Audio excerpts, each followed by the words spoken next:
Operation Sindoor ముందు రోజున అంటే ఇవాళ ఆపరేషన్ సింధూర్ జరిగింది. తర్వాత రోజున డ్రిల్స్ అని చెప్పి ప్రకటించారు. ఆ డ్రిల్స్‌కి అందరూ జనం సిద్ధమవుతుండగా ముందు రోజున అకస్మాత్తుగా అటాక్ చేసేశారు. అంటే పాకిస్తాన్ ఏమనుకుంది, ముందు ప్రజలందరినీ రెడీ చేస్తారట, ఆ తర్వాతన మన మీదకొస్తారని ఆలోచిస్తే ఈలోపుగా కుమ్మి పారేశారు. అట్లాగే ఇప్పుడు అక్కడ తాజాగా రాజస్థాను, గుజరాత్, పంజాబ్, జమ్మూ కాశ్మీర్‌లో డ్రిల్స్ అని ప్రకటించడం, దాంతో పాకిస్తాన్ ముందు రోజంతా నిద్ర లేకుండా గడిపింది. కానీ ఏ దాడి జరగలేదు. ఆపరేషన్ సింధూర్‌కి సంబంధించినటువంటిది అది ఎత్తైతే, ఇప్పుడు ఈ రాజస్థానోళ్ళు నిన్న చేయాల్సినటువంటి ఆ మాక్ డ్రిల్స్ ఆపారు. వాళ్ళకేదో టెక్నికల్ ప్రాబ్లమ్ వచ్చిందని.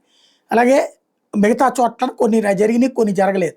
ఓవరాల్‌గా ఆపరేషన్ షీల్డ్ అనేటటువంటి పేరుతో ఈ వ్యవహారం చేయబోతున్నారు. రాబోయేటటువంటి రోజులలో ఈ యాక్షన్ అయితే జరుగుతుంది. అంటే నేర్పడం అన్నటువంటిది అక్కడున్న ప్రజలు క్లిష్ట సమయాల్లో యుద్ధ పరిస్థితి వచ్చినప్పుడు ఎలా తప్పుకోవాలన్నటువంటిది నేర్పే ప్రక్రియ మీద దృష్టి సారిస్తున్నారు.